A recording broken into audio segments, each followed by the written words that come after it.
Hello and welcome to this month's edition of All Politics is Local. Today we are pleased to host the five-term first select woman of Killingworth, Kathy Eno. And I will introduce myself to her, having just met her moments ago, and introduce all of you to her. We had an interesting conversation starting off about how there's so little opportunity, particularly in a town of 6,500 people, to get the word out to the community with no local newspaper, limited local news resources. And so we have this opportunity here on cable to be able to introduce her to you and more important to me, the community of Killingworth and what it represents within our shoreline of Connecticut. So I'll say hello and let you introduce yourself, if you will, a bit. Hi, I'm Kathy. I've had the pleasure most of the time to serve as first selectwoman for the last 9 years. And I'll be the first to admit that when I started, I didn't really know entirely what I was getting into, but I've come to love the community more and more as I've done it. So it's been a good trip. When I first got involved, I went, as you know, I went to school in Chicago. I grew up in New York City. I'd lived in a lot of big cities. I lived in Washington, D.C. for a while, and what I said is, when you live in a big city and you see something that ought to be fixed, you say, somebody should do something about that. So after living in Killingworth for a little while, it dawned on me that there's no somebody. If you want it to be done, you have to do it. And that's how I really got involved in politics in Killingworth. 20 years ago, 30 years ago, nobody would have believed that I was going to be doing this. Well, that's the interesting thing I see, and it's so far been consistent. Our previous guest, last one in Clinton, which of course was part of Killingworth when it was originally founded as Kenilworth. And Killingworth residents still enjoy beach access for that reason, among other things. Yes, we do. But she also was a New York City, actually, mounted police volunteer. I didn't even know that part. Indeed, and now they've just gone over to the town manager, and how that's going to resonate in the communities around us will be interesting to me. But the title, All Politics is Local, as I said when we started, sort of goes to the heart of what I believe, and you said getting into politics in the original Greek or origins of politics. It's really just us as people getting along. And we were talking about how in national politics that's so divided, and yet when we come to a place, whether it's a community resource like the acreage that's being looked at for solar farms, or something as simple as your favorite local diner. These things are very close and personal, and that's politics to me. The cup of coffee at the local diner with somebody who put 9 years and is putting another year and who knows how long into this. I know. So you alluded to it, but what led you into that first run for office? Just the sense that the town should, there were starting to be forces that were saying, oh, we can't do that, we can't do this because it's all too expensive or too hard, we don't want to, I think, I'm glad you said that about politics, because I keep trying to say, so politics has become a sort of foreign country for people. People think it's something that government is something else. It's something that other people do to you. And I keep saying, no, government and politics is the way we do things together. It's us. And in a small town like Killingworth, it really can be. And people in Killingworth are willing to give so much time as volunteers to the fire company, to all the myriad boards and commissions that actually make the town run, to the library, to the civic organizations. And but too often they say, oh, well, I don't want to get involved in politics because there's something not quite, seemly about politics. So one of my missions is to say, no, politics is the way we do these things together and the way we organize ourselves to get things done. So that's why I got involved, because I wanted to say, yeah, there are lots of things we can do. So one of the one of the big things we've done, I brought it up, but since I came into office, we've turned a local property, used to be called, when we bought it, it was the Bosco property. We've made it over the years into Parmalee Farm, which has become the real centerpiece and glory of Killingworth. And it's because Clinton split off and took the town center with it, we don't really have a town green, but this has become a place where we can all get together. Our most recent project is a sugar shack, which Tim Gannon, who I have to shout out, you should have him on sometime. He's sort of the impresario of Parmalee Farm. He's really cajoled and corralled volunteers and all the businesses that have given to it.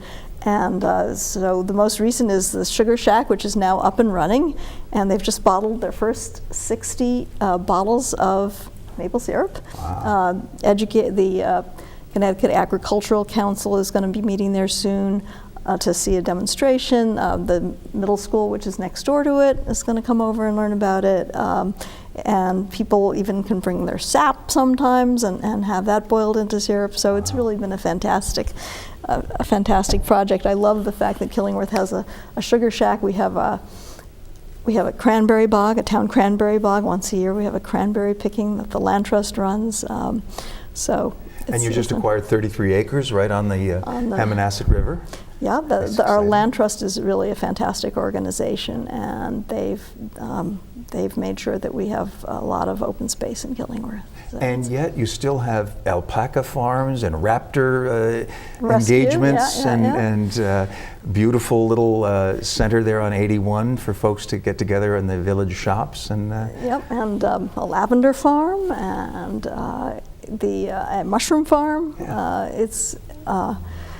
It's a great place. It's eclectic. I was intrigued as I was reading through the history back when it was just Hammonasset between New Haven and Old Saybrook, and then as it merged up and into what it became, Kenilworth and then Killingworth. It has retained that sort of eclectic mix. I was looking, I'm interested in the demographics, and I was interested that in the early 1800s you had about the same population as in the late 1900s, but it dropped almost to 200 or less for a period of time in between. So that 2,500 down to 250 and back up to 2,500, and now triple that almost. There are a lot of rocks in the soil in Killingworth. So when the extension opened up, which was Ohio, which belonged to Connecticut, a swath of Ohio belonged to Connecticut for a while, a lot of the farmers in Killingworth picked up for better soil, better farming possibility. But then it filled up again, first gradually, and then there were a couple of big leaps. We learned a lot about this last year, because last year was our 350th anniversary. Oh, so what did you do? Tell us. We had a year of observances. Once again, we had a great group of volunteers who formed a committee, and we had educational programs on everything from Cowboy Valley. Did you read about Cowboy Valley? I did not. Tell us. Okay, for a couple of years in the, I think it was the 50s, it might be a little bit later than that, there was a little kind of recreated Western village with, and they'd have guys ride in on horseback. They've had bandits come rushing in on horseback and shoot up the place, and then the sheriff would come out and arrest them, and it was a sort of a little amusement park for people. And still, if you go around the state, there are so many people who, when they hear Killingworth, think, oh, Cowboy Valley, I remember that. I went, and it was only in operation for a year or two, a couple of years, I think. But it resonated. But boy, did it resonate. And a lot of people who are still in Killingworth worked there in the summers. And that was an interesting piece of our history. Who would know? Again, it speaks to that eclectic nature of the 6,500 even now residents there, that they would have, back when they were just climbing back up to that 2,500 mark, get to create something. I remember going to Santa's Village upstate, I think up New England, I should say, and I'm guessing we may have wound up at Cowboy Village at some point, because my parents brought us to those kinds of places back in the early 60s. But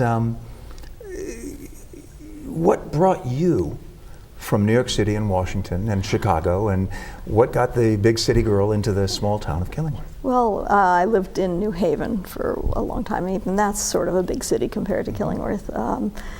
And at a certain point, so I was an editor and a writer, and my husband teaches at Yale, and we lived right in New Haven. At a certain point, our kids were going to graduate from the school that they were in, the elementary school that they were in, and we had to figure out what we were going to do next. And we looked all around, and actually my husband had been saying for about a year, we should look at Killingworth, we should look at Killingworth, and I kept saying, no, it's too far away, too far away. I think what might have caught his eye about Killingworth, as another of Killingworth's claims to fame, is that Hugh Lofting, who wrote the Dr. Dolittle books, lived in Killingworth. And at some point there was an article in the paper about the house, which said that it had a writer's wing. And my husband, who writes a lot of books, oh, well, we got to look at that. And then at a certain point, we looked all over the place. We didn't like what we were seeing in a lot of other places. Our house that we live in now was advertised, and I called my husband and I said, well, I forget where he was at the time, and I said, well, you should go take a look at this one. It's got all the things we wanted. It has a screen porch, and he couldn't find Killingworth. Oh, no. But we finally did look at it, and we really liked the house, and we talked to the schools, and the schools were really on a nice trajectory at the point. Now, they're nationally recognized. Indeed. And we loved the countryside. It's beautiful. Killingworth's Killingworth's greatness is its natural beauty. It's classic Connecticut. It is, I think, what people, when they think of Connecticut, except those that only know it from maybe Bing Crosby movies and are looking, or for the Stepford Wives down west, down country, I think Killingworth, to me anyway, represents, because I was raised in Stores, that classic Connecticut rolling hills and riverside landscape. The Connecticut Yankee and King Arthur's Court, I think, came from Killingworth, as far as I'm concerned. But interesting, I was intrigued that the Dr. Dolittle author had first come to Killingworth as his home, and the fact that it now has the raptors and the alpacas and all these other animals for him to talk to. I wondered if that was inspiration of some kind for him. Yes, during one of my campaigns, there was a ram on the loose. That was the big news. And then a few years ago, I hired a new assessor who came from New Haven. And shortly after he came, we have a road called Lover's Lane, which floods. Right now it's closed. We have to close it for part of the year because it floods, but there's always a puddle on it, and a couple of ducks had taken up residence on the road, and we all would watch the ducks every day, and then one of the ducks got hit by a car, and this was a big headline in Killingworth News, and our assessor said, I can't believe it, like the biggest act of violence to occur in Killingworth is this duck. Be grateful. That's why you moved there. Absolutely. At 6,500 people, you can't really afford to have acts of violence. You really need to coexist, I think, as the sticker says. Sadly, we've had a few, but of course. That's the nature of human one of the beings. downsides is not to paint too perfect a picture, but sure. It's kind of easy to be isolated. So the Killingworth Women's Organization actually has gotten very active in domestic violence issues because, that's an issue for every part of society. And but in Killingworth, we love the fact that we usually can't see our neighbors, that we've got a million trees. We don't love it when it's this windy and about to come down and take out our power, but but it's also easy to not be able to or know where to turn for help. So Sure. that's been a great project. But again, it's a volunteer project, and they've done a lot of educational work. They've done some really fantastic stuff. I can imagine. I mean, that's the whole point of living in a community like that with acreage and space, that if you are in a bad place, whether it's a woman, whether it's a child going through those things that teenagers go through, Right. that having a place to go and reach out would be a challenge. So tell me how this evolved and what state it's in and where you hope it will go. So I'm proud to be a member of the Killingworth Women's Organization. We had started the project, but then about a year into it, we had a horrible incident where a man killed his wife and himself in front of his children, and it was just heartrending. A lot of people in town knew her and them, and people, the kids were in the schools, and it was really awful. And that, I'd say, mobilized things even further. So first, the women's organization ran a program on sort of how to deal with grieving, especially grieving children. We've done various educational programs on, the issue of domestic violence and how to think about it, how to understand it, and most recently did a fantastic program so another wonderful thing we have in Killingworth is a community theater that does a summer production every year. A fantastic guy named Chris Salamini has run it, and it gets kids involved, whatever. Well, we went to him and said, could you help us do a sort of a dramatic reading of the letter, which was the letter from the young woman in Stanford, California, who was raped by a student there. I don't know if you remember that incident. And she wrote a very powerful letter to the judge about what had happened. And so Chris stepped right up, did a fabulous job, and rounded up some young students to do this reading in sort of 4 parts, and we recorded that. That's something that you might want to show, actually, at some point. I think it's a great idea. And brought it to the school. And trying to find all different ways to communicate people who might not think about this issue normally, or who might think it's someplace else or it doesn't affect me. And even young people and people in high school who really need to be aware that, especially if they're going off to college, they are going to be issues that they're going to have to deal with. Well, I read an interesting article recently, and I'm involved in something called the White Ribbon Campaign, where it started back in early 80s, long before the Me Too movement, but it's about men not tolerating violence against women from other men, and if they see it, stepping up. And the article that I read just recently is that much to, I think, many people's surprise, in dialogues at first-year universities, the young men didn't recognize things as being rape, where the women were very clear. And I think this idea that all politics is local, this is as local as it gets, is in your home, in your neighbor's home, in your kids' schools. And the fact that our kids grow up because of the internet so much more quickly, and yet they really aren't any more grown up than we were, and so they're thrown into this pool of worldliness that they're not ready for. Yeah. You and this women's group and the White Ribbon Campaign, any number of these, seek to give those kids tools, and adults, people in jeopardy wherever they are, to be able to reach out, find their way out, and get help to get out. I didn't know about the White Ribbon Campaign, but we do have another program coming up, actually organized, partly supported by the women's group, but organized by another woman who just saw this as a problem and said, this is not a woman's problem, this is a man's problem, or it's everybody's problem. And so she's organized a program that will take place beginning of March. I should know the exact date, but that's all right. We can have people look it up. What was her name? Because this is going to. Her name is Carol Plennis, and it's going to be a really excellent panel discussion. Well, maybe we can get it aired here. That would be fabulous. I think that's an idea, and as you said, I will this put you in touch. This play that the reading of the letter would be a wonderful thing for us to dovetail into this show. We air on Tuesdays at 6 p.m. and then it follows up Thursday, Friday, Saturday mornings.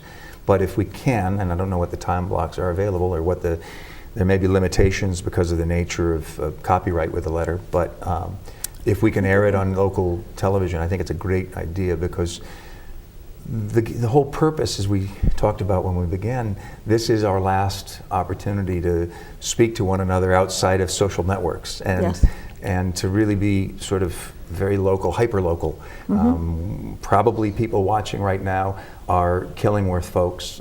Hopefully other folks in the 9-town community of the Valley Shore. But the reality is we can't talk to one another except maybe at election day or at the diner, and we're not all in one place. And so here's a chance for you and for those other points of light. We talk about the 1,000 points of light that George H.W.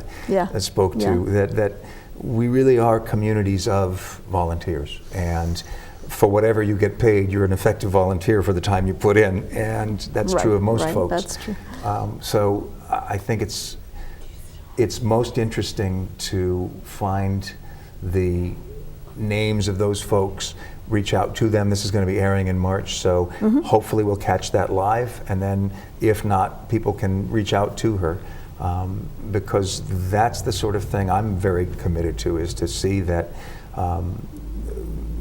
I'm more of a connector. In that Tipping Point book, they talk about different types, and I like to get together with you and then see perhaps putting you together with somebody else, or Chris, the play, those ideas, the kids that came out of that. And was that at HK High School? It was done at HK High School, yes, in the evening though, not as part of the school day program. Yeah, but, and that's very much what this group, this community television is all about. They go up and they film, I know, the basketball games and all of the programming up there.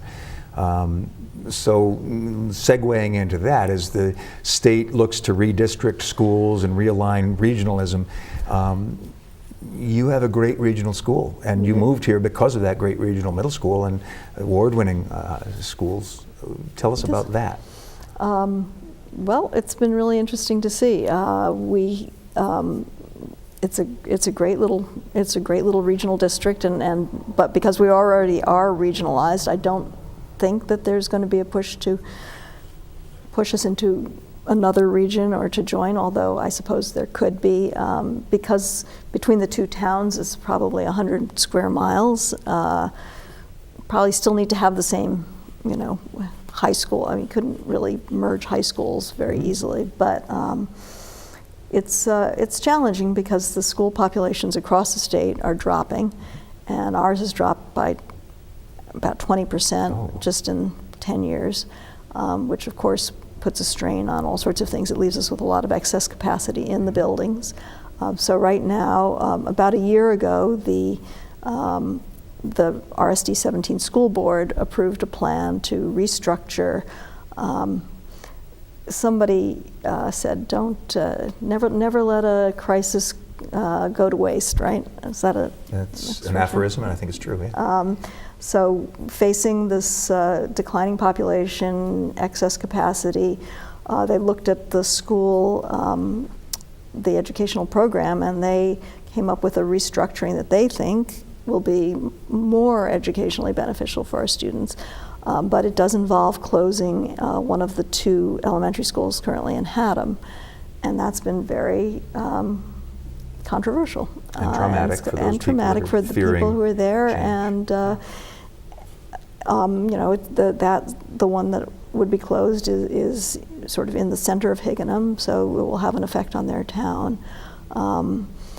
So there's a lot of discussion going on about that at the moment. Plus, it involves rearranging the grades so that we will now have an intermediate school and a middle school in one building, but separated. So what are the grades that are anticipated for that? So right now, our elementary schools go through fourth grade. Yeah.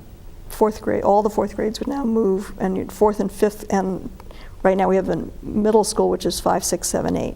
So fourth and fifth would become an intermediate school, which from the people in the administration that I've talked to is a educationally and developmentally a more appropriate breakdown. And then 6, 7, and 8 would remain a middle school. But the way the building was built, it's sort of 2 very separate pods. Mm-hmm. So you can actually run 2 separate schools in one building.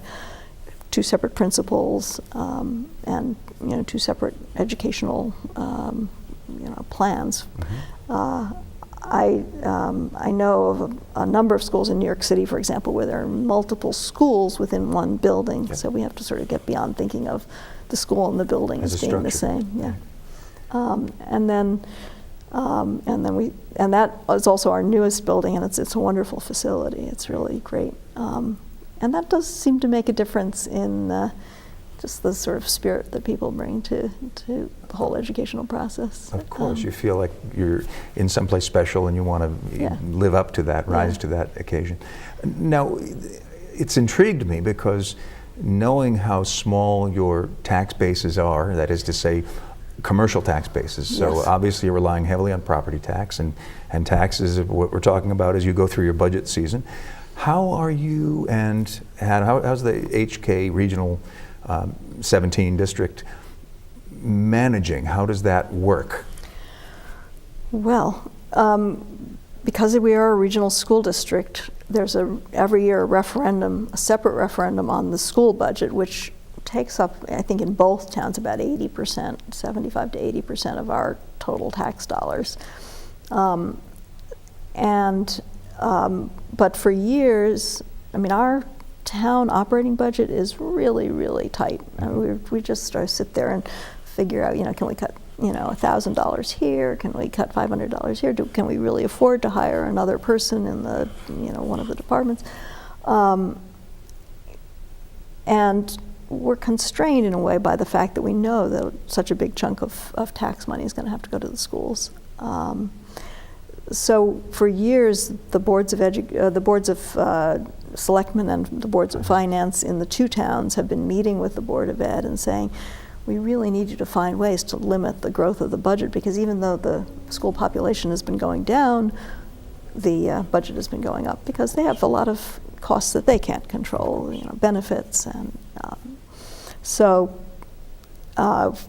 they've listened, I would say, and they came up with this plan, and it's an important plan. It will keep a lid, on those increasing costs. They're estimating that it will save the 2 towns together about $1 million a year, and that is a small piece maybe of the $40 million budget for the school system, but it's a big piece of the $5 million town operating budget that we have. When you say $500 here and $1,000 there, and then you can save $1 million, that's significant. I think it's significant. I would say, and I'm really taken aback by how lean you must be operating your town with, because if it's 20 to 25% is town services, and yet people still expect as many town services as you provide, that's extraordinary, I think. Well,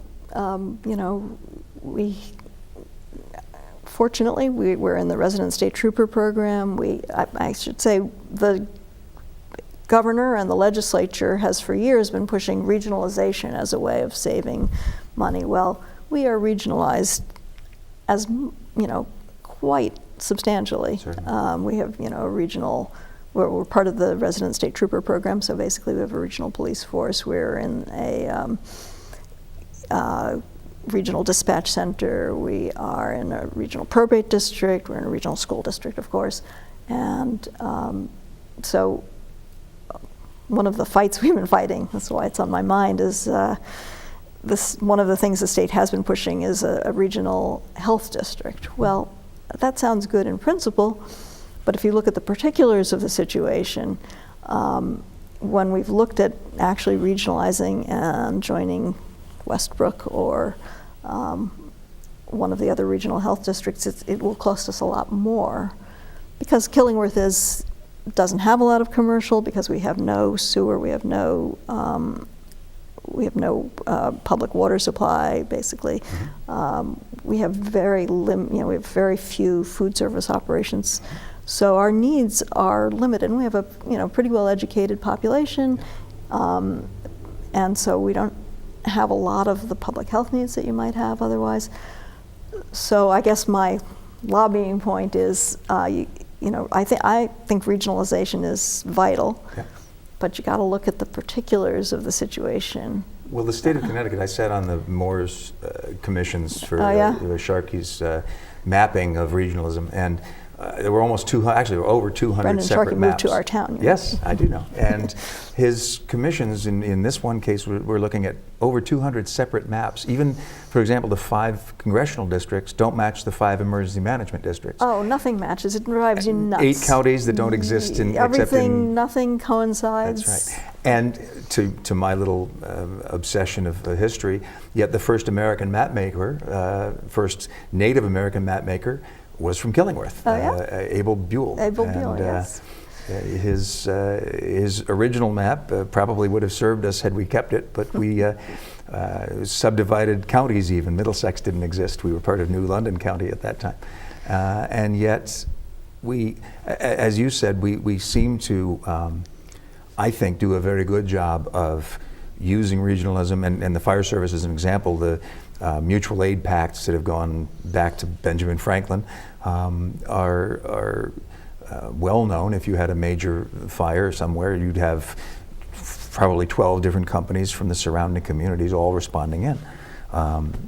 But as you said, the unique nature of the health districts, and I'm very familiar with that in lower Fairfield County where I was, trying to get a small rural community like Killingworth to balance in with a more developed shoreline town, I think is probably, as you said, putting too much burden on Killingworth. You're bearing more than you would need of the shoreline's burden that way. Well, it's hard to sell if it's going to cost you more rather than save you money. Right. And fire companies, I've thought about a lot, because while it might sound nuts to have all these separate fire companies, and if you were designing something in the abstract, you might not do that. We have the wonderful volunteer fire company, and if we had to have a professional paid fire company, it would cost us millions of dollars. Mm-hmm. But if we had a regional fire department or county-wide fire department, I don't think you'd get the same volunteers. And it's an important center for our town is that group of volunteers. Well, it's funny. I talked with their last month's guest about those kind of hubs of the community, and in that case it was the Henry Carter Hull Library. Mm-hmm. But I know in many communities there are 345 fire departments, separate fire departments in this small state of Connecticut. Is that right? I don't know. But for example, the 5 in Guilford are all hubbed around the one career department, but mm-hmm. they're a combination department. They mm-hmm. have these mergers. And as you said, the nature of a community, going back to Franklin and before, to our founding fathers and mothers, really do speak to the need to get buckets from every home and get pitchforks from every home to pull the thatch off the roofs. And you were from Chicago, you know how that fire started that took out most of the city. So we have that ability to work as a community, and that's again going to the politics being really hyper-local, that when our neighbor has a fire, and we had one right next door to us, other neighbors took my wife and son in mm-hmm. Because we had concern for the fire extending into our home. Wow. And the neighbors that lost their residents, everyone pulled together, and with the tragedy you had in town, I'm quite sure that there were folks making sure there was food for the kids and a tight network so that the kids didn't fall through the safety net that is what politics really represents. You're absolutely right. It's when we had the storms back in the beginning of my administration, we had Sandy and Irene and the October surprise storm, and we were just Killingworth without a power for weeks at a time. And our fire company and our and our Lions Club, which is godsend for the community. Put on, community dinners at the firehouse. Yes, the responsiveness just always moves people. If there is a fire, as you said, the people who had the fire, I think it's happened a few times since I've been in office, and people are just amazed at how incredibly responsive and supportive the community is. So well, that's nice. We have windstorms going on right now, and you brought them, I think, from Chicago. I joked with you earlier. I haven't been in Chicago in a long time. No, I know. But tell me about, because I know, again, I'm from Guilford, but the infrastructures of communities when wind takes out wires or the snows, the surprise snowstorms or the nor'easters that come through, hurricanes or near hurricanes, superstorms. Warming centers and the elderly and cell phones. What do you do in a community like Killingworth? What do you do in the event of an emergency? Well, officially, we are actually a regional Red Cross shelter at our middle school, and we did use those in those various storms. And most recently, about a year ago, when we had a big outage for several days, we haven't had to actually put up that many people there, but we keep them going so people, because of course in a town like ours, if you lose power, you lose water. Exactly, all pumps. Pumps, right. So we keep the school open for people to come charge their devices, communications devices or medical devices or whatever. We let them take showers there, get some food. And we have a volunteer emergency management director, Don McDougall. He's been doing it for a long time, and I can't tell you how many hours he's put into that. And we have an emergency ambulance company. All of these people make it work.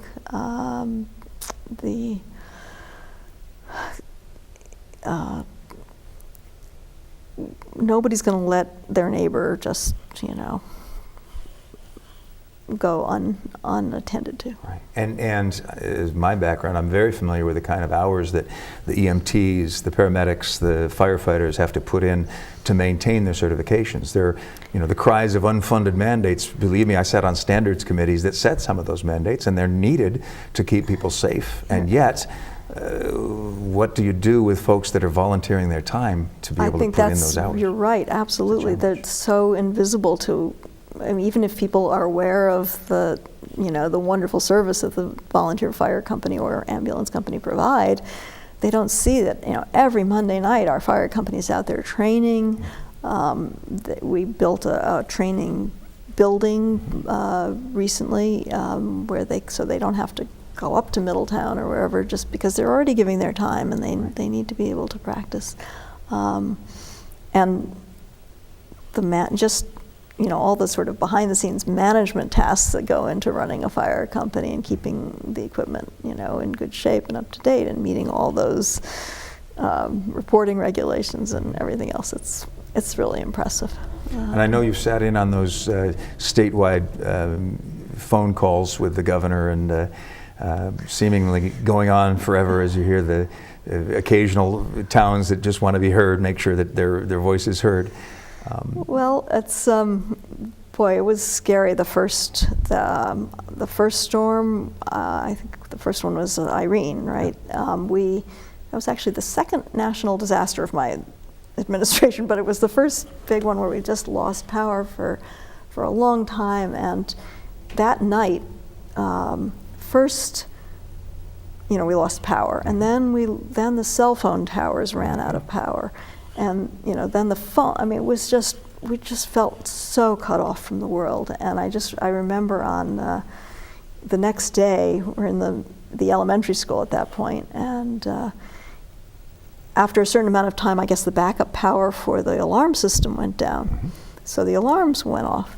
Well, all of a sudden, there's this group of firefighters in their full regalia. They knew it was probably nothing, but they have to respond. It's a school and whatever. And they all showed up, and I can't tell you how wonderful it was to just feel like there was somebody there who, was attending and could take care of things, and just, boy, that was a great moment. But the other problem, of course, that we've had is dealing with the power company. Yeah. And I guess it used to be years and years ago that everything was sort of lower key and more localized. Now the power company has a model of operation, which is to have a kind of a skeleton crew, and then when there's a big disaster, they try to bring in people from.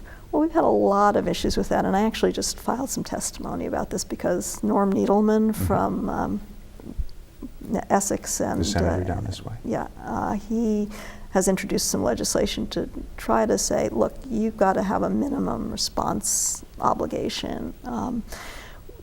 We've said we're happy to work. Our crews will work with you, but why don't you come station a crew here so that they can make safe and make sure that the power's off. But our crews will work to clear the stuff away. But hasn't worked. The communications have been terrible. Even last year. It's true that they brought people in from out of state, but the communications within the company seem to be really bad. We can do better. I mean, in this day and age when, Amazon can tell you where your package is, and has drones to fly instantly, it in. That's right.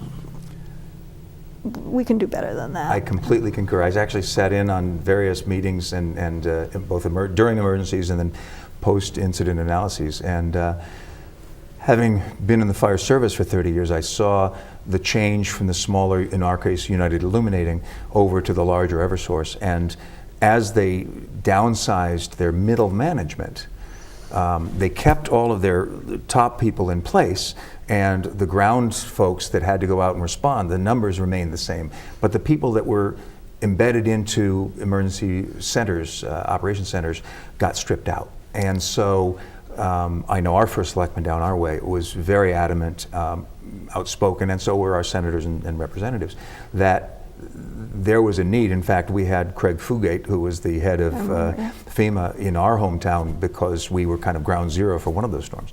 But as aware as we were of our demands, a neediness, if you will, there were another 168 communities also making those same demands, and there's no way that Eversource was prepared to maintain that.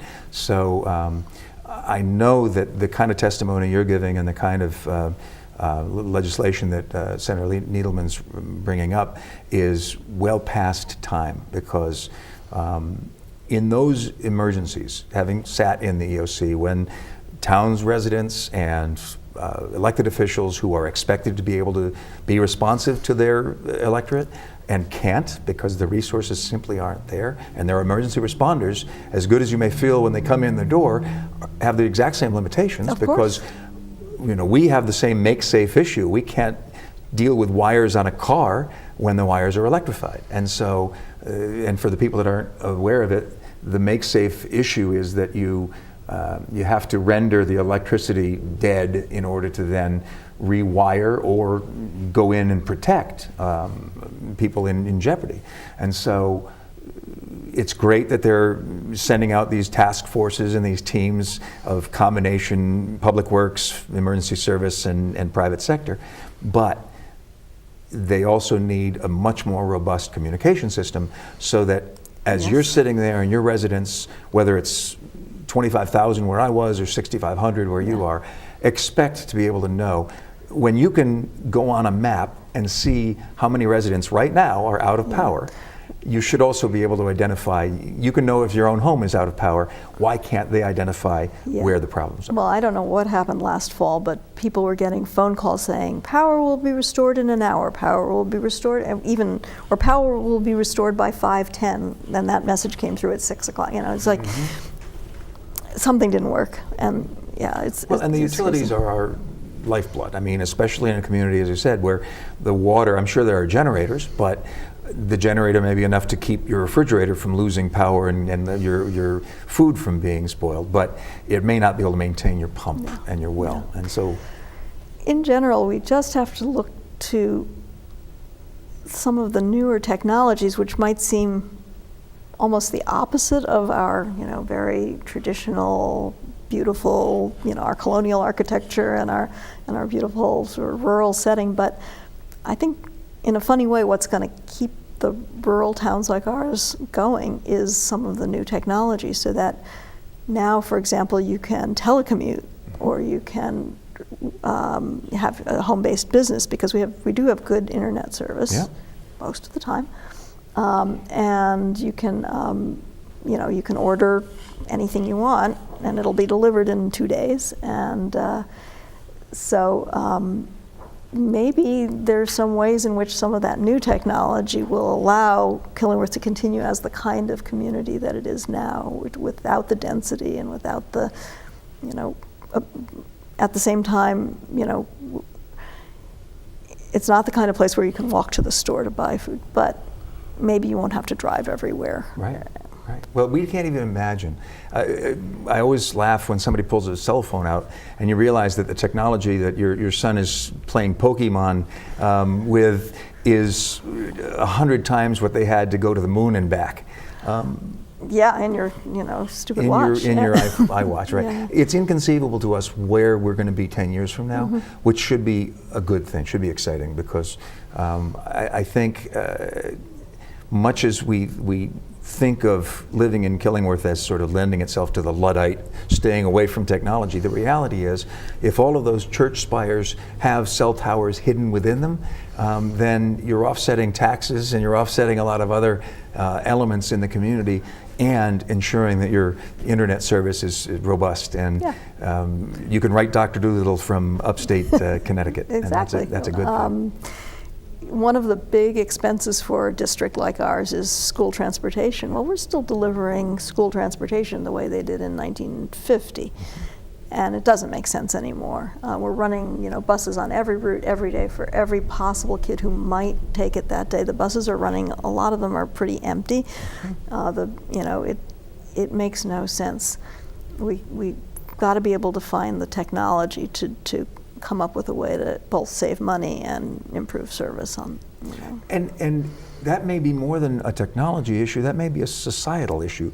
That may be, as I see all the parents lined up with their cars waiting on the route, and then, I think of all the running cars and all the exhaust and all the things that we're doing to our climate. Yes, it's an environmental issue, absolutely. As buses are driving routes that aren't occupied, and parents are driving their kids to the school. We must be able to sit down, and that will take a community dialogue. That's going to take people saying, I understand that we aren't living in 1955, and Beaver Cleaver isn't going to climb on the bus next to me, and that's okay. Well, or we'll have a different way to run the buses so that they know where the kids are. Smart technology.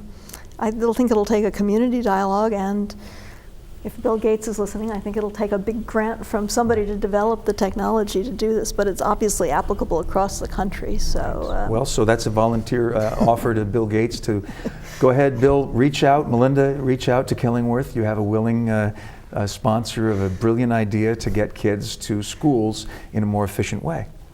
And it'll be good for the climate. It'll hopefully stop us from burning up in 10 years or whatever the kids, because the children are our future. The kids that are now protesting climate issues in Europe and across our country, and I saw some standing in Senator Dianne Feinstein's office challenging this senior center. Watch it if you get a chance. You'll see this little munchkin standing her ground against a senator who we think of as a progressive California senator, and yet this child is leading us. It is the issue that is going to define the next, and it's here already. The climate change is here already. It's not something that might happen or that we can dispute about whether it's going to happen. It's here. Anybody who has to deal with emergency services or farming or half a dozen other things, knows that it's here. The Defense Department, I heard this morning, had come out with a new report. So that is what my daughters are, see as the defining issue, and that's what so many young people are aware of now. What's so interesting to me, I'm at the end of the baby boom generation, but those of us that grew up post-war, post-World War II, which was the second war to end all wars, and we still had all those wars in between, we grew up in an age of social consciousness. We grew up in the age of Aquarius, and we were supposedly aware and able to recognize our role in the global society, and yet we still can't come to a point that we can agree on whether it's global warming or climate change. And frankly, I don't care. I just don't give a damn, Scarlett, because I know that our kids, and God willing, their kids, are the ones that are going to live with the damage that we've ignored, that we've wrought by insisting on sitting out at the end of our driveways and watching those buses go by with the diesel output instead of having energy efficient and climate safe vehicles, public transportation, all those things. It's fascinating to me that we're having this conversation about a 25 square mile community of 6,500 people. 35. I'm sorry, 3,500 people. Beg your pardon. 35 square miles. 35 square miles, that's right, and 6,500 people.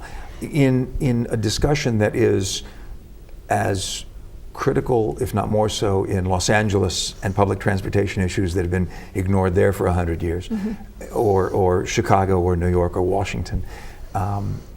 And perhaps that is the answer. Maybe Washington, D.C. can't solve this, and even Hartford can't solve this. Maybe it takes Killingworth and a community of 6,500 people that can sit in one place, maybe not all at one time, but in one pretty large arena you could, and have that conversation about saving what we can for the next generation. And you clearly, the commitment that you have, whether it's to Raptors with hope and Parmalee Farms with maple syrup and alpacas and mushrooms and the rest, you clearly have a what do the kids call it? A woke community. You have to have, people just recognize that there are ways that they can get involved and that they can make a difference. And I think that's exactly right. Well, I'm glad you said just that, because you talked about a half a dozen or more points of light of people that have gotten involved, have taken up a gauntlet thrown down, whether the letter and doing a play, whether and those Parmalee people I Farms. mentioned are just the tip of the iceberg. There's so many others that I haven't mentioned. So go ahead, we have a few minutes, and just that. Tell us about the other people in Killingworth that strike you as, and not just their names, but the kind of movements, the kind of interests and well, I'll just diversity. tell you one story. So, Yeah. Every year the Lions Club runs a senior dinner. They do it at the local Catholic church, and they invite all the seniors in town and they cater the dinner and they provide them with, and at the same time they award the Citizen of the Year award. And this year, the award was a woman named June Vigliotto, who runs June's Outback, which is a tavern in Killingworth. It's a funky place. Local pub. Everybody from any kind of walk of life hangs out there, but she is the most generous-hearted person in the world, and it's not through any of these civic organizations particularly, or any of these government structures. She collects clothing and food and takes it down to New Haven to homeless people. If she hears of some individual who has fallen on hard times, she'll run a fundraiser. She's just constantly reaching out to whoever she can to help, and she's a wonderful person. What I said at that event was, one of the really, really special things about Killingworth, in addition to our natural beauty, is that we don't have a caste system. So we've got professionals and handymen. We have executives of major corporations and small businessmen. We have teachers and custodians. All, we don't care how much money you make. We don't care how big your house is. We really care about how you serve the community. And June brings all of those people together and sort of then spreads the generosity out to the wider world. But that's one of the wonderful things about Killingworth. That's a great place for us to close. Let's all stop up to the tavern, and what's the name of it again? June's Outback. And it's at?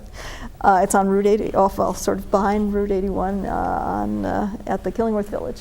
Perfect. Killingworth Village, one of the, as you said, closest things to a town green that you have there in Killingworth. And we thank you all for watching. I hope you've found something interesting about Killingworth and about your community, because that's really what this is. Kathy, thank you so much. Thank you so much, and thanks for doing this. I appreciate you coming, and I appreciate you all watching. We'll see you next time.